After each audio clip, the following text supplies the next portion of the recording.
Olá pessoal, está no ar o programa Pra Frente. O programa de hoje vai falar sobre o Conselho Tutelar. E para falar sobre esse assunto, o convidado de hoje é Edson Carlos Bril. Seja bem-vindo, Edson. Obrigado, Cadu. Obrigado aos telespectadores. Edson, como que funciona o Conselho Tutelar?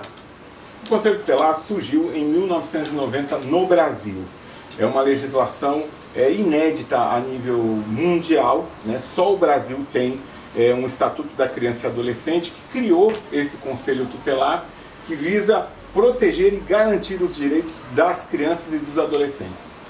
Edson, você já foi Conselho Tutelar, né? Hoje, como você vê o Conselho Tutelar de hoje e da sua época? Mudou muito em relação à legislação? Infelizmente, Cadu, o Brasil ele tem uma tradição de não respeitar as leis. O ECA é um estatuto muito complexo e um estatuto que é garantidor de direitos.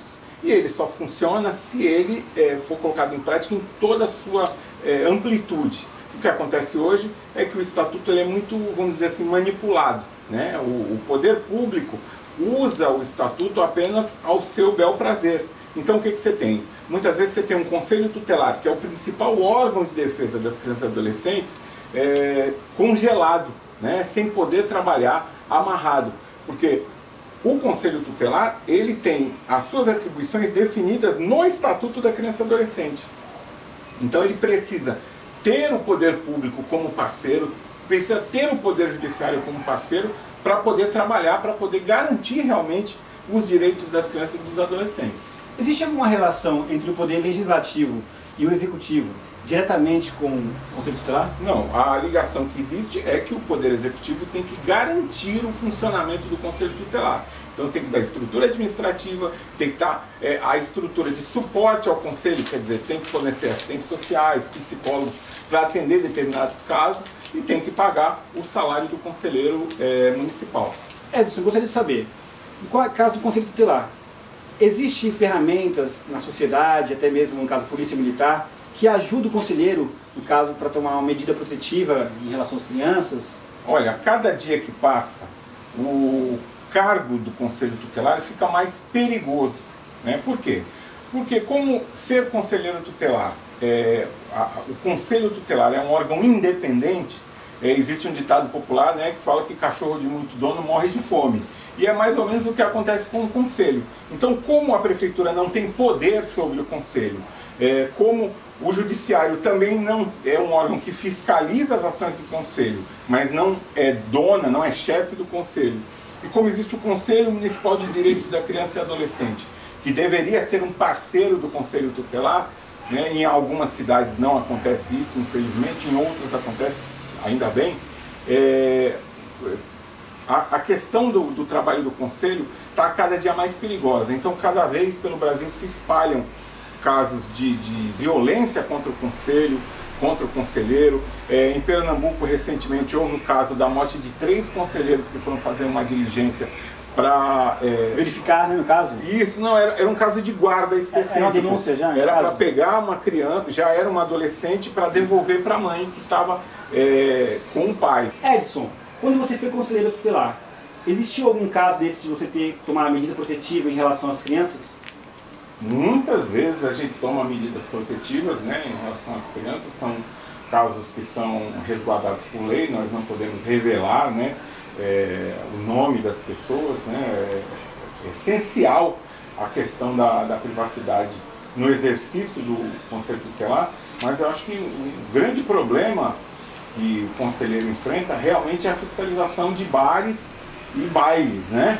Infelizmente hoje existe essa questão de muitos bailes onde existe a questão do tráfico e da questão do consumo de bebidas alcoólicas para menores. Acho que esse é o grande problema que a gente tem, não só na região, mas acho que em todo o país. Você imagina a problemática que é para ser conselheiro tutelar numa cidade como no Rio de Janeiro, onde existe milícia, né, onde vários casos de violência. Até mesmo a polícia recebe, tem uma represária, né? Eu, graças a Deus, na minha atividade, enquanto fui conselheiro tutelar, a polícia me ajudou bastante nessa questão das diligências. Edson, uma questão que a sociedade se preocupa muito é a questão do abrigo. Quando tirarmos o Conselho Tutelar, ele vai lá, recolhe a criança e leva para o abrigo, a sociedade em si fica preocupado com quem essa criança vai se encontrar lá. Olha, na época em que eu era conselheiro, existiam abrigos por sexo e por idade. Então, por exemplo, as crianças ficavam de 0 a 5 anos na CAMEF. Crianças do sexo masculino ficavam num abrigo masculino e outras crianças ficavam num abrigo feminino. Por que hoje tem misturado? Hoje? Infelizmente, hoje essa estrutura se desfez na prefeitura. Não agora, já de alguns anos para cá. Mesmo a gente lutando para que... No estado todo de São Paulo funciona assim? Não, cada cidade tem a sua autonomia para montar o seu abrigo. Há um problema aí que é o seguinte: a prefeitura tem a independência de fazer esse tipo de política social. Então, nem o poder judiciário e nem o conselheiro tutelar tem esse poder de, vamos dizer assim, obrigar a prefeitura a ter vários tipos de abrigo. Vai da sensibilidade do gestor público.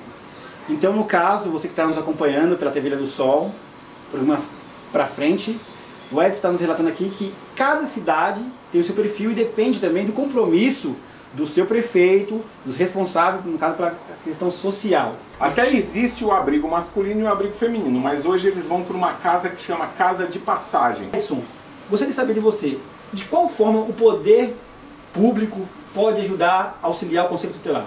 Infelizmente, Cadu, em contato com outros conselheiros e com outras pessoas que militam na área, a gente percebe o seguinte, que com o passar do tempo, o Conselho acabou virando uma solução para o problema do poder público. Então, olha, eu não consegui resolver, mas isso é problema do Conselho Tutelar, é o Conselho que tem que resolver. Eu acho que ou se cria um outro tipo de estrutura, como por exemplo, ter um psicólogo, ter um assistente social dentro do Conselho Tutelar para fazer o primeiro atendimento, né, para receber, porque muitas vezes realmente é problemática, né? É o conselheiro que às vezes não tem o preparo suficiente, que recebe esse tipo de denúncia e que tem que entender o problema da família. E lógico, cada família é um universo, cada um tem a sua realidade, o seu problema. Então, o que eu percebo nos conselheiros é muito esforço para conseguir assimilar todos esses problemas que envolvem não só a família, mas a sociedade hoje e poder trabalhar com poucos recursos. No caso, o conselheiro tutelar, nos dias de hoje, e até mesmo quando você foi conselheiro tutelar, existe uma parte psicológica e preparo? Duas vezes por mês ele passa por um psicólogo? Porque a sobrecarga deve ser muito forte em cima. Cadu, deixa eu inclusive falar sobre isso. Esses projetos necessitam muito de recursos públicos. E existe hoje no Brasil o Fundo Municipal de Direito da Criança e Adolescente, que é administrado pelo Conselho Municipal de Direito da Criança e Adolescente.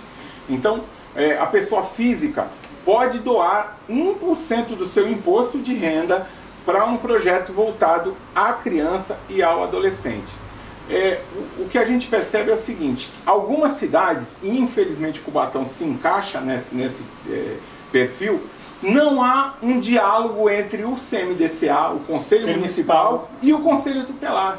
Você vê no Guarujá eles fazem reuniões periódicas conjuntas, né, onde o Conselho pode levar a sua problemática ao Conselho Municipal e o Conselho Municipal pode sugerir soluções para os problemas. Na sua opinião, você que foi conselheiro tutelar, o que precisa mudar para termos maior eficiência no Conselho Tutelar? Olha, há essa discussão da melhora da questão da adoção, né? A adoção passa por muitos sistemas burocráticos, demorada, muitas vezes as pessoas desistem do processo de adoção e acho que é o grande problema que a gente tem hoje, é a burocracia quanto à questão de adoção. E essa burocracia vem justamente da demanda, né? Então você tem vários órfãos e vários pais. E você tem que fazer esse tipo de fiscalização, até porque você não conhece as pessoas. Você tem que fazer uma análise criteriosa, porque você está passando uma vida para a responsabilidade de outra pessoa. Acho que fazer essa discussão da adoção é muito importante nesse novo Congresso que vai agora ser eleito. Acho que fazer uma discussão sobre a estrutura do Conselho Tutelar, a estrutura administrativa e garantir que o prefeito fazer com que o prefeito haja realmente para que o Conselho Tutelar funcione, né? Existe essa coisa do feedback que é muito, vamos dizer assim, olha, eu não vou ajudar muito o Conselho porque o Conselho vai fiscalizar meus abrigos.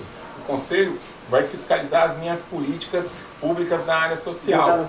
A partir do momento que o prefeito é um bom prefeito, que o prefeito consegue realmente fazer uma política social eficaz, eficiente, que chega e que inclui as pessoas, não precisa ter medo. O Conselho Tutelar será parceiro dessas ações. Então acho que a gente tem uma grande oportunidade agora, nessas eleições, de poder colocar representantes lá que possam discutir e que pensem o direito das crianças e dos adolescentes e dos pais também. É isso aí, pessoal. Eu sou o Carlos Eduardo. Você acabou de assistir o programa Pra Frente, onde falamos sobre o Conselho Tutelar. Oferecimento Ótica Sidney, o seu jeito de ver. Alfa, serviço e monitoramento. Cap Shoes, Avenida Miguel Couto, 659, Centro de Cubatão, no Supercentro Boulevard.